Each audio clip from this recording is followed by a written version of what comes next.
Hello, everyone, and welcome. Before we begin, I'll share just a couple of procedural things. You'll notice that the chat function has been disabled. However, throughout the presentation, you can use the Q&A feature both to pose questions to our speaker and also reach out to myself and the rest of the AVA team members if you run into any issues. And we encourage you throughout the presentation as things come up for you to please put those questions in the Q&A, and we'll make plenty of time at the end of the webinar to go through those questions with our speaker. You'll also find that in the chat at the end of the webinar, my colleague Jason will be posting both English and French links to a survey where you can let us know what you liked, what might work better for you, if anything, and also what you'd like to see for future webinars. You'll notice that this webinar is being recorded, and shortly after it will be posted to AVA's YouTube channel.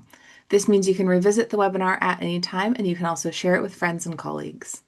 I'll put a link to both our past and future webinars in the chat momentarily. Without further ado, welcome to the Alliance Against Violence and Adversity's Webinar Wednesdays. I'm your host, Dr. Sarah Yursich. With AVA, I'm an early career researcher and lead on the webinar series, along with my amazing colleagues, Andrea, Jason, Isra, and Alexandria. Outside of that, I am the co-director of the Frida Center for Research on Violence Against Women and Children and faculty at Capilano University. Today, I am joining you from the unceded traditional and ancestral territories of the Coquitlam First Nation, and on behalf of AVA, which is national, I want to begin by acknowledging that we encourage all Canadians and visitors to Canada to learn about the Indigenous peoples of the lands on which they live, work, or visit, and become engaged allies together. We, as Canadians, in the spirit of truth and reconciliation, respect the self-determination of First Nations, Métis, and Inuit peoples, and their rights and responsibilities in cultures, languages, and the pursuit of wellness. I'm personally very excited about today's webinar, and the focus of the webinar is called A Perfect Nightmare, Breaking Cycles, Building Solutions. We're joined by Karen Gosbee, who is a community leader, systems change advocate, and lived experiences veteran. She's dedicated to transforming how we address mental health, addiction, and intimate partner violence. After losing her husband to suicide in 2017, Karen became a catalyst for change, helping shift public discourse from stigma to systemic solutions. Karen co-chaired the City of Calgary's Community Action on Mental Health and Addictions, and also served on Alberta's Minister's Mental Health and Addictions Advisory Council. She is currently a member of the Board of Directors of Vibrant Communities Calgary and Kickstand Connect. Under 3, a trauma-informed web-based platform was founded and developed by Karen. This helps survivors document abuse, access resources, and reclaim their agency. She combines personal experience with strategic vision to drive impact. Her work bridges advocacy, technology, philanthropy, policy, all anchored in compassion, evidence, and action. Karen, thank you so much for joining us today. Thank you, and it's an honor to be here. And let's get started right away. So, Jason, you can go to the next slide, please. And let's begin with me. Who am I? I call myself a mental health, addiction, and domestic violence advocate. Now, I always say I became one not by choice, it was by design. After my late husband died by suicide, I came forward and said, I know resources exist, but my children and I had no idea how to access them. There were countless supports for him. He had mental health, he had addiction, he had suicide attempts, but almost nothing was offered to my children and I, who were handling his chaos 24/7 and living our life on the side, trying all while trying to appear normal. Now, I'm not here as an expert with all the answers. I'm here as someone who has lived through what so many survivors never get a chance to say out loud. Someone who's had to survive it, name it, and now finally I can speak about it. And here's the truth. We have built an entire system that reacts only when people are in crisis, not one that shows us where to go, what to do, or how to take action before the crisis hits. And that's why I'm here, because it's time for that to change. We can go to the next slide. This is just a brief overview of what I'll be covering in this webinar series. We can go to the next slide. Now, I was someone, by all appearances, was living a dream. I lived in a beautiful home in a prestigious neighborhood. I drove a white Range Rover. I had three high-achieving, great children. And from the outside, it looked like I had a perfect life. Now, appearances can be deceiving. Our family photos were always Instagram perfect, but none of them showing what was really happening behind the closed doors. This is a picture of a luxurious holiday. It was our annual trip to Maui. And it's what people would envy. My life was what most people would envy. But behind that image, that postcard image, there we were all surviving a nightmare. Those trips were awful. It meant close confinement, a small space, close proximity, more excess, more alcohol, more risk. And that's when the torment and the abuse were often the worst. I would plan those vacations when I knew other families would be there, hoping that, at least during the day, the presence of others might soften what happens at night when we're alone. Now, I know so much about this, about the complexity of mental health, addiction, and abuse. It's because I've lived it, I grew up in it, and I wrote a book about it. And it's about, that's the next slide, actually. About breaking the shame and silence surrounding these common behaviors. So this book, A Perfect Nightmare, My Glittering Marriage and How It Almost Cost Me My Life. I'm going to start here with the opening paragraph. My marriage wasn't my introduction to how addiction and mental illness can harm a family. My childhood was. My mother suffered from depression and what we now call substance use disorder. When I was 12, she attempted suicide. Still, as a child growing up, I believed my family was normal. It was all I knew.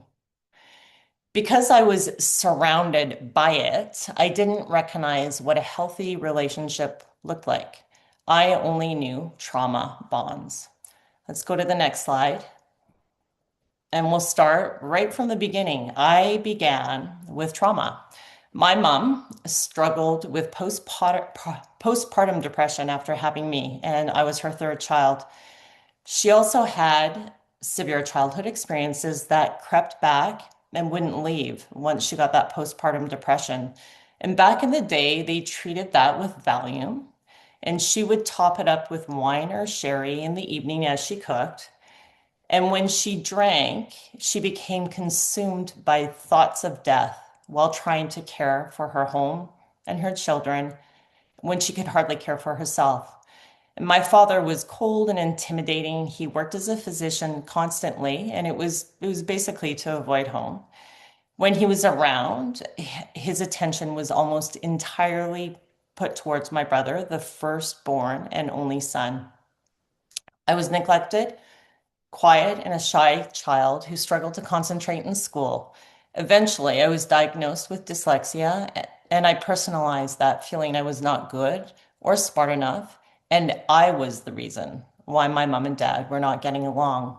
And as a result, I struggled with my own self-worth, constantly seeking my father, who was the functioning parent's approval. That combination created this little girl that was not seen and had no voice, but one that could read a room like no one else. And that child, she learned that her safety depended on staying small and staying silent. I saw things instinctively I knew were shameful, but I had absolutely no language for any of it. Only later did I realize what was happening in our home was happening everywhere. We can go to the next slide. So I saw it in my neighbor's home. I would watch my friend follow his drunk, angry father on his bike, circling the neighborhood to make sure he sobered up before going home so he wouldn't hurt his mom or siblings. It was in my cousin's home. There were four little girls who hid the fact that their dad came into their room at night once they turned 8. It was in my friend's home, whose mother would party. She'd get migraines and when she drank and smoked too much, but then she would binge eat and make herself throw up whenever her husband left town. And it was even in my school. The principal kept a bottle in the bottom drawer of his desk to get through the day. So my opinion, it was everywhere. It was adult behavior. No one talked about it.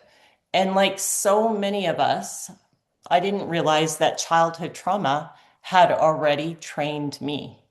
It groomed me to tolerate the intolerable, to minimize the danger, to normalize the chaos, and to mistake unhealthy behaviors for love. Because when dysfunction is all you know, it doesn't feel unsafe. It's it feels familiar. We can go to the next slide. Then came my own marriage. It was too soon, too fast. There was love bombing. I had no screens. I had no idea what was going on. Talks of marriage right away, pregnancy soon after. And then at first we put the brakes on. We said, okay, let's just have the baby and we'll figure it out. But both families said, no way, you're getting married. Raising a child takes a commitment.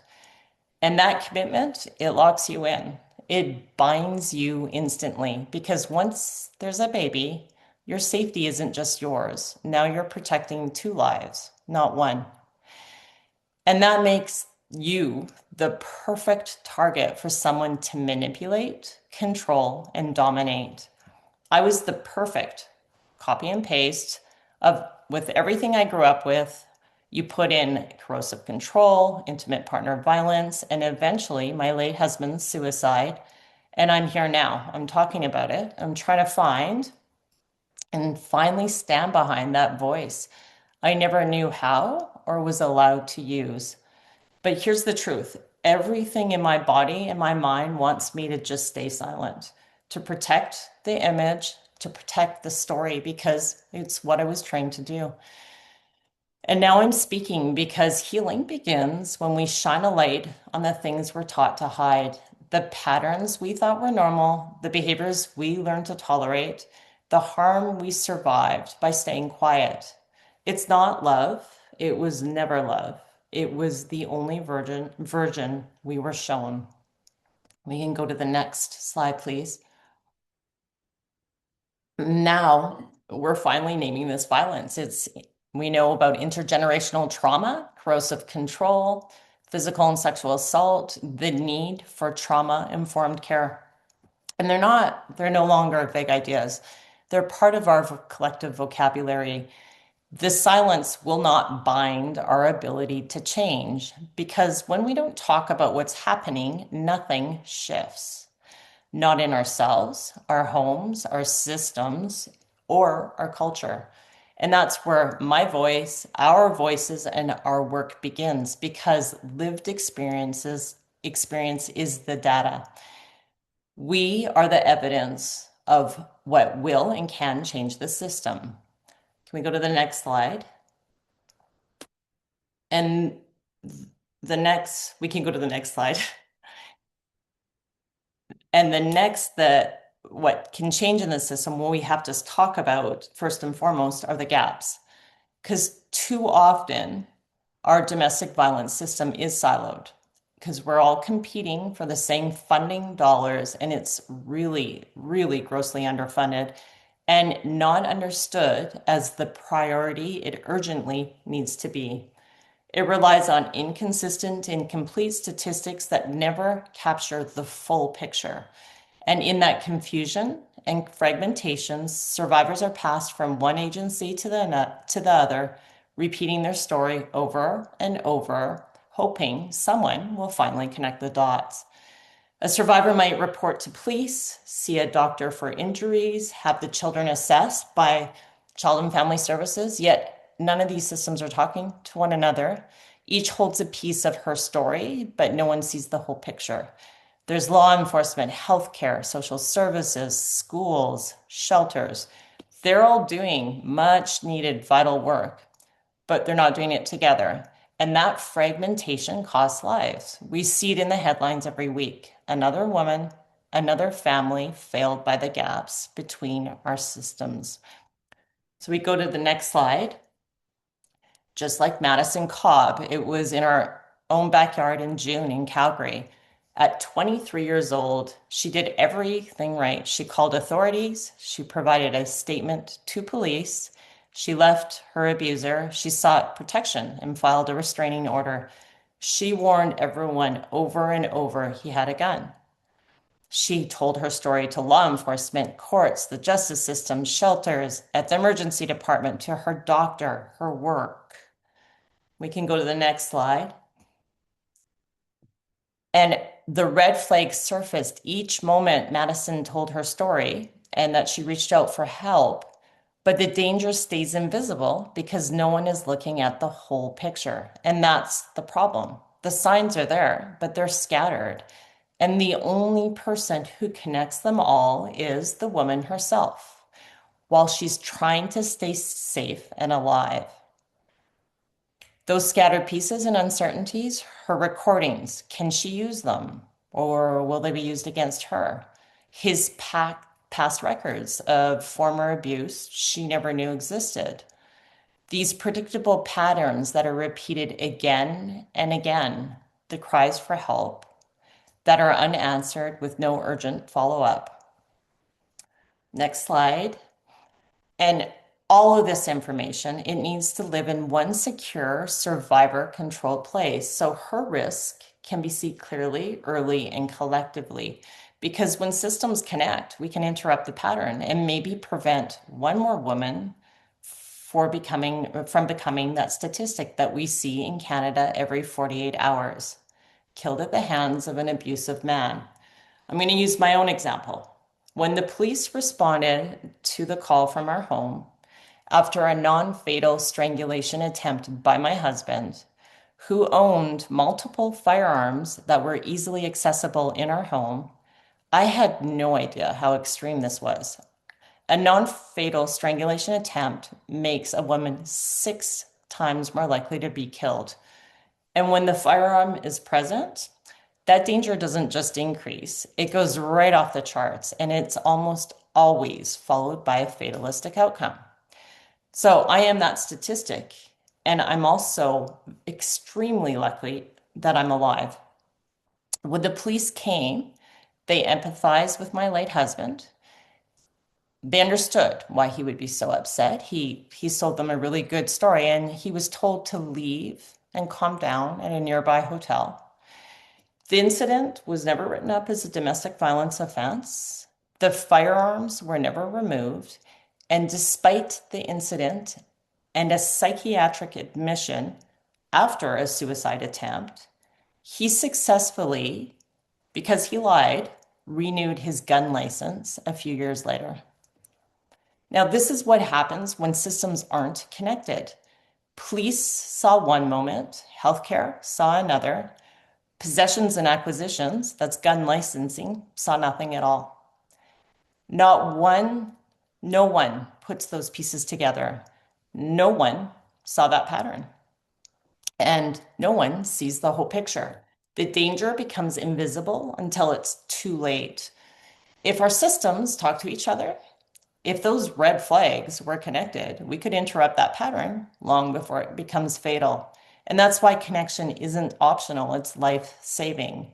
When justice, healthcare, education, and licensing, gun licensing systems operate in silos, survivors are left to hold the entire story alone. But when those systems finally align, when police reports connect to hospital records, when child welfare sees the same pattern the school sees, when gun licensing knows what the courts already documented, we can spot danger earlier, intervene sooner, and prevent one more woman from being a 48-hour statistic. That's exactly why survivors need one secure, survivor-controlled place, a place where she can finally see what's happening. She can connect the dots no one else sees, name the pattern, and take informed, safer action. And a place where the people around her, with her consent, can finally see the full picture too. Because we cannot stop violence on our own, but we can stop women and children from slipping through the cracks. Not another Madison, not another family. So let's go to the next slide. So we need to prioritize early intervention and prevention and start that with education, not for survivors, but for all of us, for children, families, physicians, nurses, teachers, judges, lawyers, police, employers, and the perpetrators. because every one of these groups touches a survivor's life at some point. We need to teach what abuse actually looks like, that it's not just a black eye, but it's emotional and psychological abuse. We're calling that corrosive control now, financial and economic, technological, cyber, and spiritual and religious manipulation. And of course, the ones we know, physical and sexual abuse, the only forms that are criminalized in Canada. Because what we understand, we can name, and what we can name, we can change. So let me show you what that looks like on the ground. A teacher seeing a once engaged child shut down and understands they're probably witnessing trauma in real time, or an employer noticing repeated misshifts and understands that this is someone trying to survive violence at home, not an untrustworthy employee, or a nurse treating chronic pain or suicidal thoughts understands that she might be hiding severe abuse, not someone that just isn't coping. And the person inflicting the violence, most often a man, is caught on in his own destructive patterns too. This is what Kaufman calls the triad of violence: man hurting women, man hurting other men, and man ultimately hurting themselves. Yet we have almost no effective reformation programs that interrupt that cycle and no meaningful interventions that change these patterns before they're repeated. And it should also be common knowledge that children and families face another round of abuse in the family courts. There's judges who have done a life in corporate work, and they're not trained in intimate partner violence or real estate. They don't recognize the patterns, the escalations, or the impact on their children, and continue granting abusers court-ordered access to the very children that they've harmed. The physical, sexual, psychological harm, the kind that leaves no visible marks but leaves lifelong scars.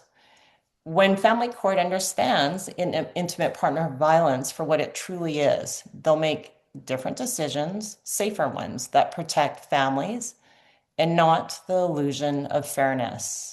Education is how we interrupt the cycle before it escalates, because every sector sees only one small slice of the picture. Education gives us that shared language, the shared understanding, the shared responsibility, and this is where prevention begins, long before the crisis. Let's go to the next slide, and we'll talk about that. We can't stop at the awareness. It's got to be cross-sectoral education and collaboration. We need shared language of safety that connects every ministry: education, health, justice, social services, child and family services, mental health and addiction, and status of women didn't make it on there, but that needs to be there too, because when systems don't speak to each other, survivors and the signs fall through the cracks. And we need what is called a continuum of domestic violence safety.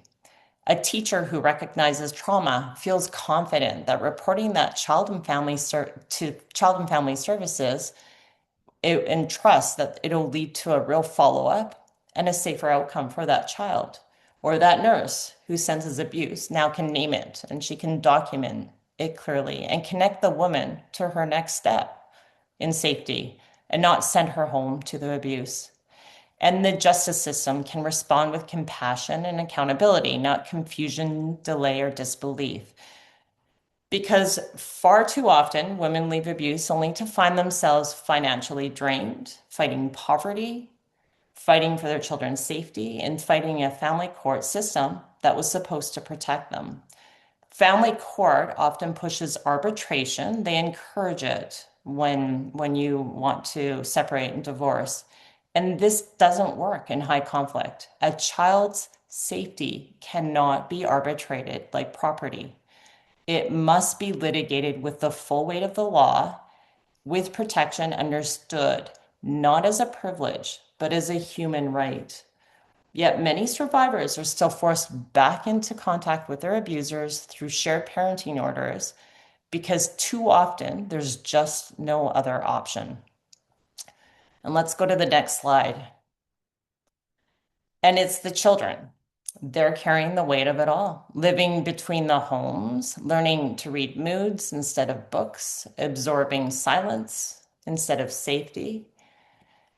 The trauma doesn't end when the relationship ends. It continues every time a system fails to see it. When court prioritizes the appearance of fairness over the reality of safety, children learn a devastating lesson that harm has no consequences. And that lesson echoes through generations. If we don't intervene with compassion and accountability and trauma-informed understanding, we don't just fail one family. We're literally keeping that cycle of abuse alive. We perpetrate the very harm we claim to want to end. Let's go to the next slide and talk about prevention. And that only works if the system survivors turn to don't continue to harm them. We got to stop asking, what's wrong with you? Why didn't you just leave? And start asking, can you explain what happened to you? Tell me more. Ask it again. You probably won't like the answer. Again, ask it again and listen some more. A trauma-informed system isn't gentler, it's smarter because when safety becomes the foundation, that's when recovery and healing become possible. Trauma-informed care starts with recognizing that behavior is communication. So the hysterical mother in the family court that's terrified, she's not untrustworthy and she's not a bad parent.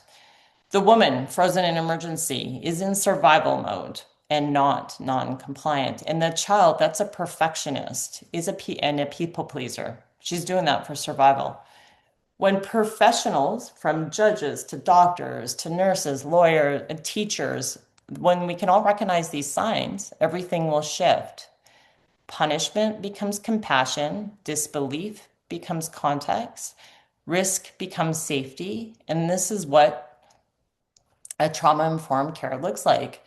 In the courtroom, allowing a survivor breaks to regulate themselves, to recompose instead of rushing through testimony or interrupting emotion as or interpreting emotion as instability. Or in the emergency, a trauma-informed care means reducing overwhelm, moving a survivor into a quiet, private room and coordinating the care. So she only has to tell her story once and not repeat it multiple times. And in schools, trauma-informed care means having a standard process in every school and having way more dedicated staff to support a child who transfers into a new school because they're staying in a shelter, or any child that needs it because of what's going on in home. These aren't small gestures, they are life-saving shifts. Let's go to the next slide and talk about these shifts and that in order for them to happen, we've got to ensure survivors' voices guide design, policy, funding, prevention, and reform. If education helps us understand abuse and trauma-informed practice helps us respond to it, then listening to survivors ensures we don't repeat or rebuild the system that's harmed them. Because we know what's missing, we've lived it, and our stories hold insights that data alone can't provide. Those stories are the evidence of what the system has overlooked. And this is where finding a way out and through begins. For most survivors, it's not just leaving, it's navigating a maze of legal, housing, financial, emotional barriers, all while trying to stay safe, care for children, show up at work, rebuild trust in a world that has already failed them. A survivor might spend the morning in the court, afternoon at the bank, filling out paperwork after paperwork, looking for new housing, all at the same time while caring, raising the child, knowing that she will probably have to hand her child to the very person who's been harming them, that she's actively trying to leave and stay safe from. Because even when a child discloses abuse, even when the signs are there, the system often minimizes it. A court-appointed therapist calls it confusion. A judge calls it conflict or parental alienation. And this is what it really is. It's trauma ignored. Many survivors must choose between buying groceries or having a roof over their head. Paying for a lawyer is a luxury. These are stories of weakness. They're stories of endurance. And they're not just surviving abuse, they're managing systems, deadlines, safety plans that would overwhelm anyone. So that's why we built Under Three, this digital bridge between knowledge, documentation, and connection. So survivors can move through the system with more safety, clarity, and control. Because we can't fix the system overnight, but we can help survivors move through it empowered. One informed decision, one connection, and one documented truth at a time. Can we go to the next slide? For survivors, safety isn't just one big decision, it's 1,000 small ones. The call, an appointment, a note made quietly in fear or in uncertainty. Each action may feel small, but together they create a roadmap, especially when chaos blurs the truth or gaslighting makes you doubt your memory, trauma distorts your timeline, and systems ask for proof that you should really never have to keep. And that is why documentation matters. Writing it down isn't reliving it, it's reclaiming it. And it's saying, this happened to me. I'm not going to let it disappear. This screenshot, the date, every message becomes evidence, evidence of the pattern, evidence of the risk, evidence that could protect you and your children and maybe the next woman. That's exactly what it did for me. Back in the day, way back in the day, I started writing things down in a journal, and that was pretty risky. It got found out, and I paid the price. Eventually, the world evolved into emails that would go to my parents. I'd try and erase them. I'd tell them not to respond. They didn't always listen to me, and that got me into more trouble. So eventually, when the smartphone came along, I hid it into a section in the notes, and it was very deep. But every time I would have major anxiety inputting what was happening, and I would have major anxiety that it would be found because I knew he was on my devices. But I told myself, if I can capture even a few pieces of what's happening, maybe one day it'll help me. And I look back at those notes and I'm shocked. Like it's just so fragmented but the fact that I stamped it, I was able to build a timeline and map out his behavior. And I couldn't see it clearly when I was living it, but in when hindsight, when I went back, it showed the financial corrosion after the market crash in 2008. The loans that he made me co-sign, he just put a sheet right in front and said, sign this.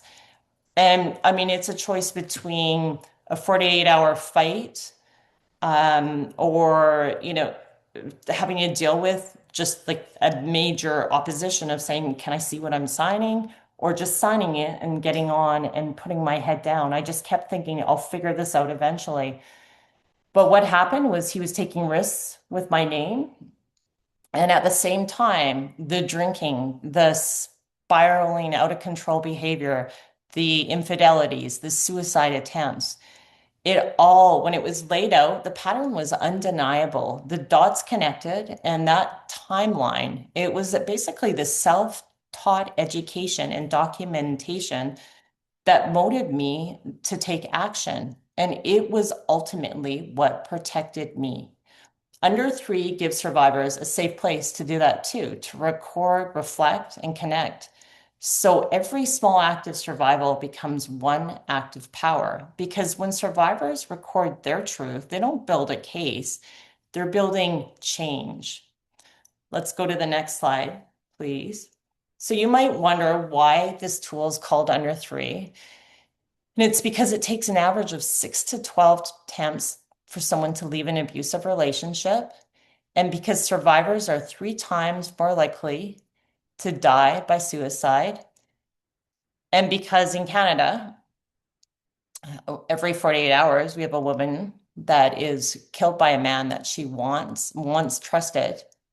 So what I wanted to do was bring those numbers down to under three attempts to leave, under 3 times the risk of suicide, and under 3 days between a woman having to retell her story.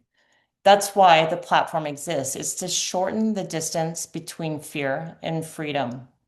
And if we go to the next slide, it's built on 3 pillars. And I'll just go over these a little bit about in more in detail. The first one is knowledge is power. So when we understand, and I've been really trying to get this, reinforce this, what's happening to us, the patterns, the systems, the laws, we can move from that confusion to clarity. It it doesn't just inform us, it gives us direction. And the second pillar, that journaling is healing.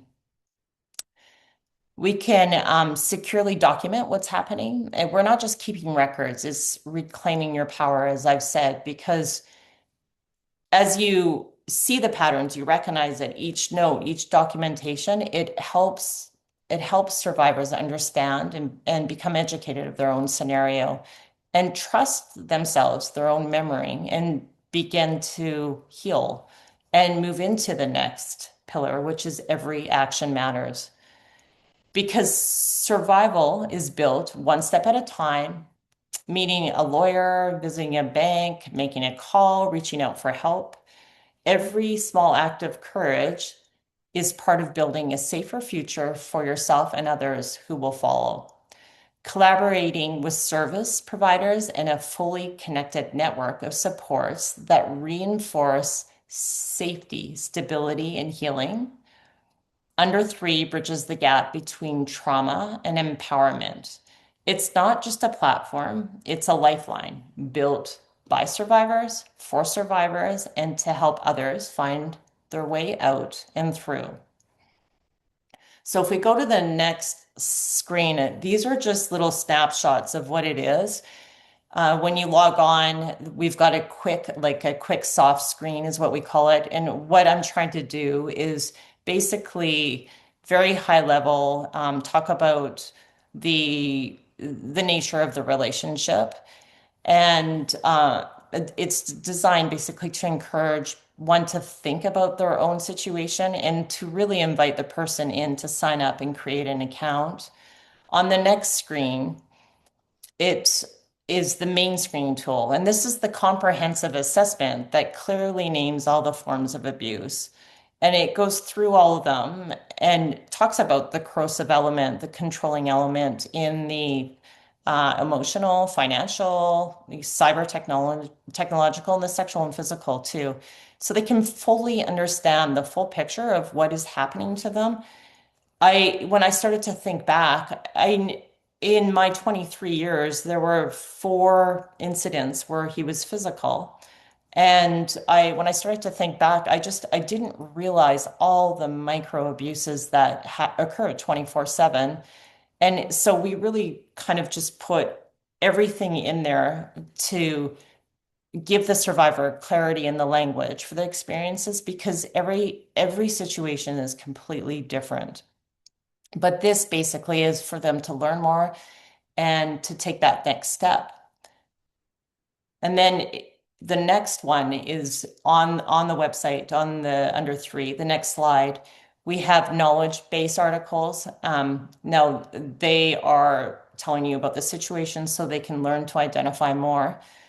But we have a news component. So along with the current events that normalize, I find the violence and shape the culture that we're living in. And we're living in a lot of contentious issues that just really go under the radar, but I think sort of help perpetuate this increase in what we're seeing in violence towards women. And then if you go to the next slide, the journaling is healing part of it. This is just a peek here about journaling. It becomes that timestamp. You timestamp each incident, the pattern, and it's the proof, the clarity that protects you. And it's in there, it's stored in the cloud, it's not on your device. If you go to the next slide there, this is where you can input every detail to reveal the pattern, strengthen the evidence, and it's including everything that can give the survivors the clarity that they can input it, think about it, but gives it the clarity when at the time they need it, and then ultimately the protection that they need. The next slide here, you can see basically on a chart what types of abuse are happening. And the physical, emotional, financial, and corrosive control, they overlap because most survivors face all of those. Like I said, I did at the same time. But this visual, I think, is pretty strong and it gives you the evidence, not the emotion. You can see it clearly and you're not guessing anymore. You're starting to understand exactly what's going on. If we go into the next slide, this is how you can turn this documentation into the evidence. Like you can take any event, print it out, it can be exported, it's time-stamped, it's got everything in there. You can hand this directly over to your constable that's dealing with your case or your lawyer, your healthcare provider. And this is so you can just go to the event that you're talking about that you need more information, print it off, and then you don't have to retell the story and you don't have to carry that burden all alone. And if we go to the next slide, these are basically our Act Two, and the next one is Act Three. In this is the action part where what we want to do for the next phase is build the digital bridge that connects the survivors to the service providers and provide this efficient case management and faster access to help. If we go to the last slide showing under 3, this is what brings trauma-informed professionals, the ones that are specialized in helping survivors. And when I say that, it's the entire gamut. When I'm talking about trauma-informed therapists to lawyers to locksmiths that are aware, anyone that self-defense classes, anyone that is informed, trauma-informed, trained, cared. And one of the biggest problems I find talking to survivors with myself is when one finally decides to take action, they often end up in front of the wrong professionals, people who aren't trained in trauma and they don't know what to do. They don't know how to connect to safety, recovery, or healing. So this is meant to just solve that problem. When they choose to leave, they'll have that curated list of trauma-informed service providers. And these are the people that understand abuse, understand risk, and can connect them to the right help immediately. Now, if we go to the last slide here, the next slide, the key takeaways, they're all there. The top 3 that I really want to go over again is the silence enables harm and connection prevents it. This is the entire structural problem with the siloed systems, the fractured responses. There's survivors figuring it out all on their own. We need systemic change and not individual blame. The second one I want to reinforce is prevention starts early. It needs to start long before the crisis. So teaching the language of abuse early and building trauma-informed systems before crisis is vital. It will shift from reacting to prevention. And then the third one is the small acts, documenting, journaling, connecting. That is empowerment, and it can be justice. And that one I think is very, very important. And if we can go to the last slide there. the key takeaway, like the most important one, though, I do want to reinforce is this call to action. Whether you're a practitioner, policymaker, civil servant, nurse, teacher, or a friend, survivor, perpetrator, listen, believe, and act because technology can support survivors, but human compassion is what changes everything. And my goal today, it was simple, to share my lived experience, to show you what is possible when someone refuses to stay silent. Because I've been to where many women are right now. I've survived, I've rebuilt, I've spent years working inside the system, trying to make it easier. And now I'm building a tool outside of the system and I'm trying to drive real change. This is my action. And now I'm challenging you to take yours. If you're in health, justice, social services, education, policy, use that role to create safety and action. If you're a neighbor, a colleague, show up with empathy. If you're someone who survived, your voice can open doors for others. Do something, anything, because this work needs every ounce of love, courage, and leadership we can give it. Do it for yourself, do it for the family member, or do it for someone you've never met, because every action matters. And you have the power to be the action that changes someone else's life. So take it. I encourage you to take it. So thank you very much for listening to my presentation about breaking cycles and building solutions.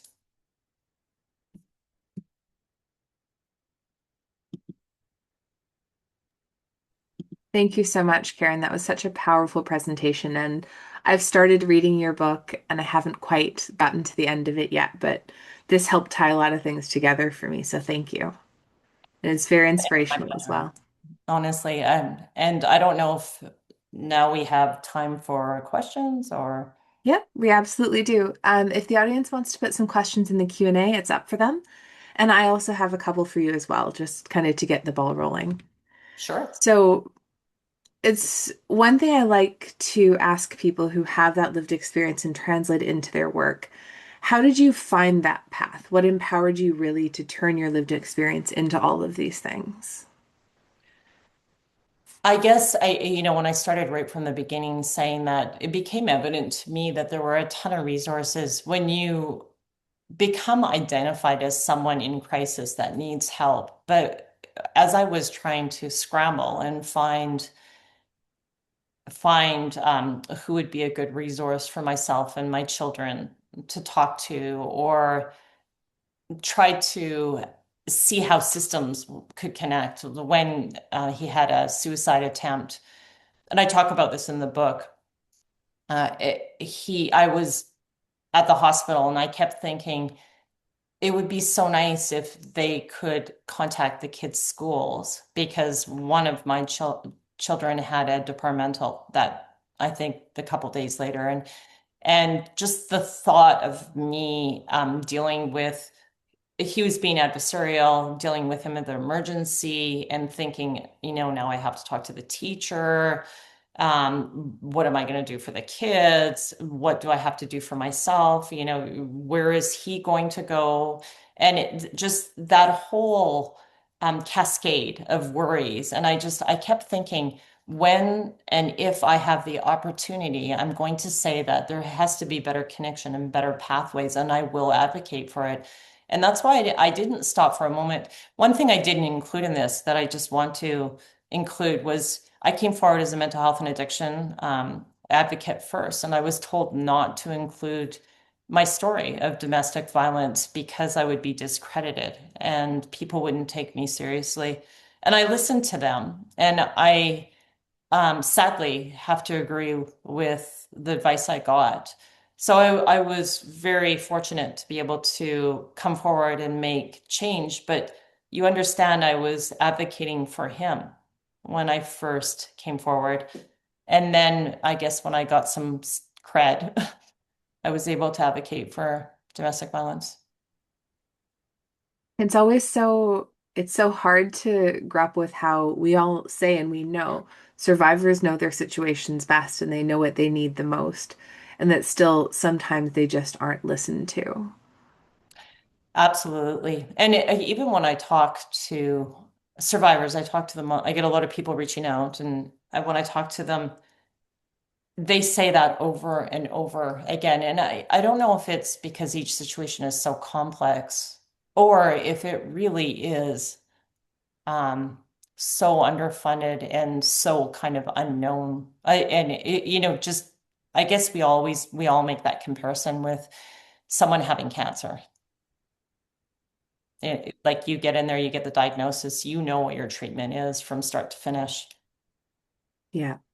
And it that sort of the gap or that lack of listening raises kind of the question for me of one of the biggest gaps from what I've heard from survivors and what I've heard from practitioners is sort of between survivors' experiences and then the government or the community responses that are meant to support them.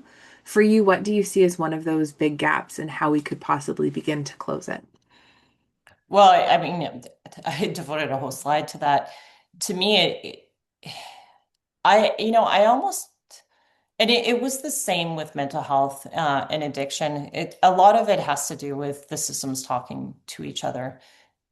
And that is the biggest gap because they don't really, it doesn't really require a lot of money and a lot of innovative new techniques or anything. To me, I used to think, is this just a software problem? And now I know there's a lot of liabilities and the ability to share information. But I was talking to someone in Homefront yesterday and talking about the fact that they haven't received as much funding and what that would mean, what the consequence of that was. And just thinking that, are we going to look back and think, God, were they that stupid that they didn't share their information? And it could have saved them so much time and money. I mean, is it really only that? And I know, and for myself, like I look at these groups that are focusing on legislation, and legislation does need to change, and we need better laws, and we need all those things, and they're doing great work. And they are doing great work catching these people and dealing with them now with the resources that they have. And I just kept thinking, what can I do on the outside and sort of push for shifting or for change, which is why I came up with this to hopefully close those gaps.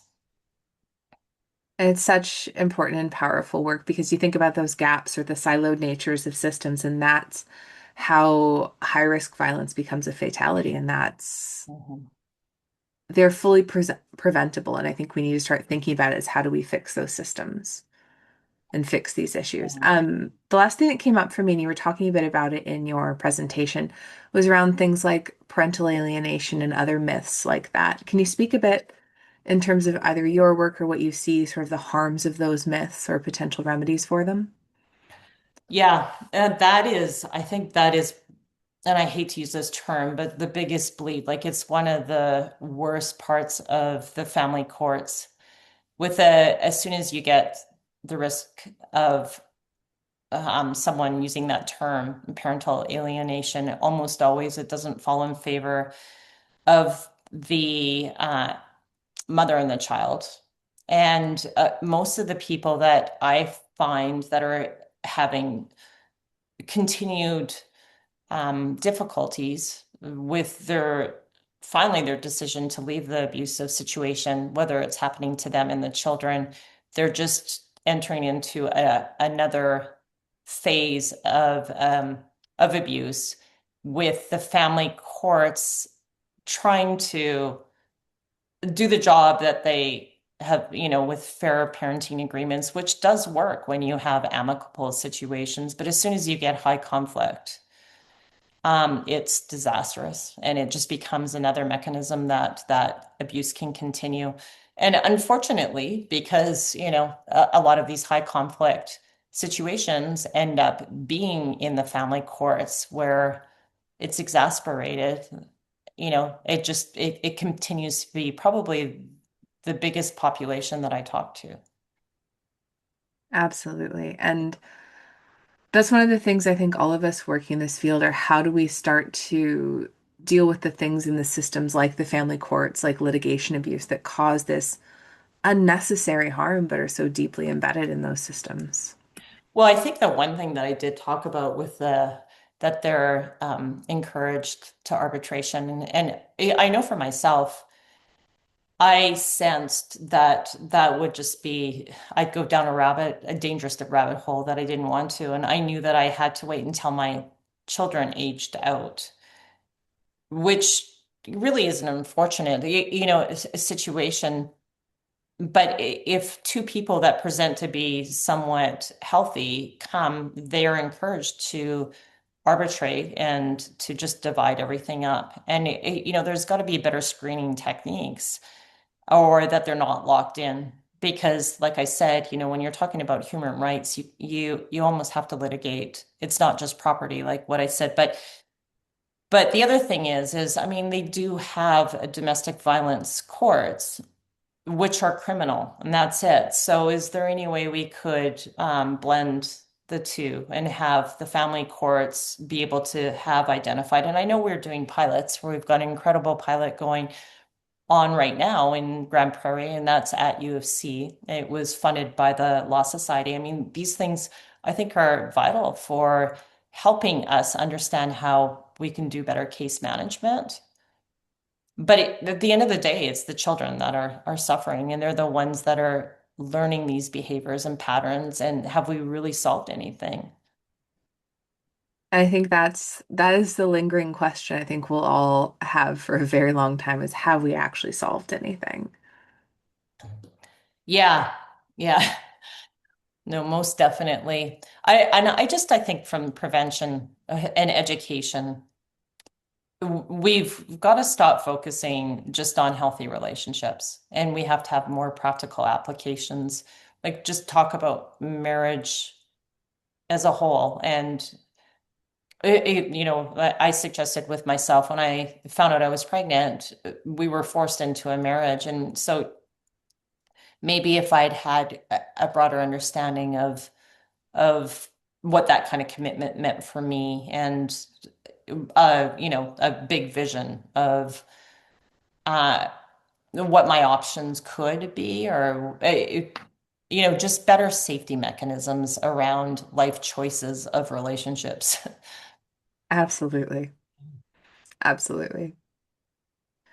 Well, I think that brings us to the end of our questions. So before I wrap up, is there anything left lingering for you that you'd like to share or any question you wish you were asked?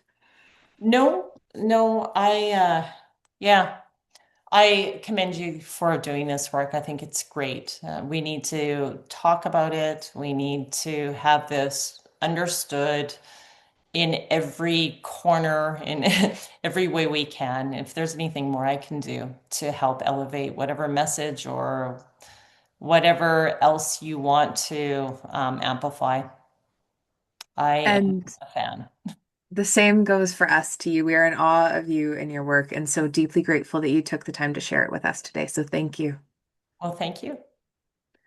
And for participants who are here, please take the survey if you haven't already, and we hope to see you at a future webinar.